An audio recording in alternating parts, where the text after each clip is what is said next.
Welcome to my channel Prolodas Study, and I am Prolodas with you. In today's class I am going to teach you 3 more sentence structures, and using these sentence structures you can make a lot of sentences and you can speak a lot of sentences of your daily life. But before starting today's class, I want to remind you once again that only learning the sentence structures is not enough to be a good speaker. So if you want to be a good speaker, you have to practice regularly whatever sentence structures you are learning every day. At first you have to start to speak simple sentences, especially whatever you see around you, you should try to explain them in English. Only then you can be a good speaker. তো আজকের এই ক্লাসে আমি যে তিনটি sentence structures তোমাদের শেখাতে চলেছি, এই সেন্টেন্স স্ট্রাকচারসগুলি খুবই গুরুত্বপূর্ণ তোমাদের স্পোকেন ইংলিশের জন্য হবে। তো প্রথম যে সেন্টেন্স স্ট্রাকচারটি আজকে শেখাবো, এই সেন্টেন্স স্ট্রাকচারের মধ্যে যেই সেন্টেন্সগুলো রয়েছে যে টাকাটা দেবার মতলব নেই নাকি, পড়ার মতলব নেই নাকি, তোমার কি যাওয়ার মতলব নেই নাকি বা উদ্দেশ্য নেই নাকি, এই জাতীয় সেন্টেন্সগুলোকে আমরা প্রথম সেন্টেন্স স্ট্রাকচারকে অ্যাপ্লাই করে আমরা ইংরেজিতে বলতে পারবো। তো প্রথম সেন্টেন্স, টাকাটা দেবার মতলব নেই নাকি, এই সেন্টেন্সটাকে আমরা কিভাবে বলবো? Don't you intend to, don't you intend to give the money, don't you intend to give the money, টাকাটা দেবার তোমার মতলব নেই নাকি বা টাকাটা ফিরিয়ে দেবার তোমার মতলব নেই নাকি, সেই ক্ষেত্রে don't you intend to return the money, বা কোনো কিছুর মূল্য দেওয়ার ক্ষেত্রে don't you intend to pay the money, এভাবে আমরা সেন্টেন্সটিকে বলতে পারবো। তো এর পরের সেন্টেন্স, পড়ার মতলব নেই নাকি, মানে তোমার কি পড়ার মতলব নেই নাকি, এই সেন্টেন্সটাকে আমরা বলবো don't you intend to read, don't you intend to read। তাহলে এই জাতীয় সেন্টেন্সগুলো তৈরি করতে গেলে যেই সেন্টেন্স স্ট্রাকচারটা তোমাদের অ্যাপ্লাই করতে হবে, শুরুতে ডোন্ট, তারপরে সাবজেক্ট এখানে ইউ, স্পেশালি সেকেন্ড পারসনকে উদ্দেশ্য করে আমরা এই সেন্টেন্সগুলোকে বলে থাকি। তো ডোন্ট ইউ, তারপর ইন্টেন্ড টু, তারপর আমরা নিয়ে আসবো এখানে ভার্বের মেইন ফর্ম। তো এই স্ট্রাকচারকে অ্যাপ্লাই করে এই জাতীয় সেন্টেন্সগুলো তোমরা তৈরি করবে। তো এরপর আরেকটি সেন্টেন্স রয়েছে, সেখানে যাবার মতলব নেই নাকি, তো এই স্ট্রাকচার অনুসারে সেন্টেন্সটি হবে don't you intend to go there, don't you intend to go there, সেখানে যাবার মতলব নেই নাকি। তো এই সেন্টেন্স স্ট্রাকচারের মধ্যে তিনটি সেন্টেন্স আমি দেখালাম, সরি। এরপর আরেকটি সেন্টেন্স রয়েছে, দরজাটি খোলার মতলব নেই নাকি, তখন থেকে তো দাঁড়িয়ে আছে, খোলার মতলব নেই নাকি। তো এই সেন্টেন্সটাকে আমরা বলবো ডোন্ট ইউ ইন্টেন্ড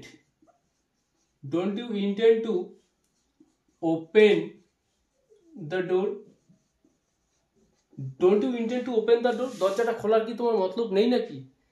তো এরপর আরেকটি সেন্টেন্স স্ট্রাকচার রয়েছে, একদিন না একদিন তুমি পস্তাবে, একদিন না একদিন সে বুঝবে, একদিন না একদিন আমি সফল হব।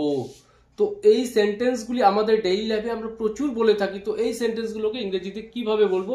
তো একদিন না একদিন তুমি পস্তাবে, এই সেন্টেন্সটি হবে one or the other day, one or the other day তুমি পস্তাবে, you will.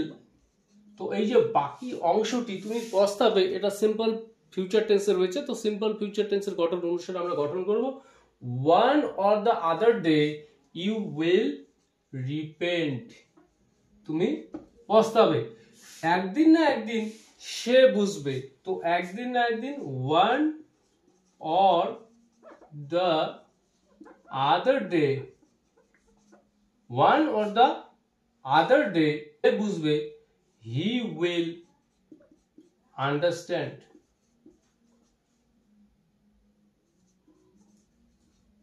one or the other day he will understand, একদিন না একদিন সে বুঝবে, একদিন না একদিন আমি সফল হব, one or the other day I will succeed, one or the other day I will succeed.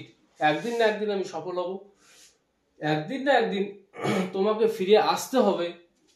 তো one or the other day, one or the other day তোমাকে ফিরে আসতে হবে। তো আসতে হবে, যেতে হবে, খেতে হবে, এর জন্য আমরা হ্যাভ টু এবং হ্যাজ টুর ব্যবহার শিখেছি।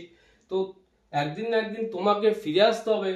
one or the other day you will, you have to ফিরে আসতে হবে, you have to come back. one or the other day you have to come back, একদিন না একদিন তোমাকে ফিরে আসতে হবে। তো একদিন না একদিন তাকে ইংরেজি শিখতে হবে, মানে ইংরেজি না শিখলে কোনো উপায় নেই, শিখতেই হবে। তো একদিন না একদিন শিখতে হবে।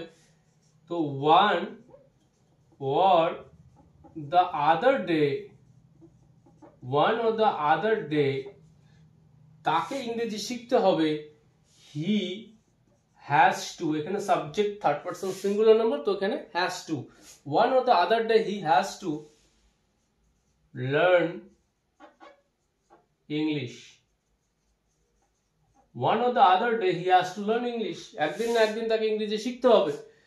তো এখানে লাস্ট আরেকটি সেন্টেন্স স্ট্রাকচার রয়েছে, যে শেষ করার পরে বলছি, দেখে পরে বলছি, খেয়ে পরে বলছি।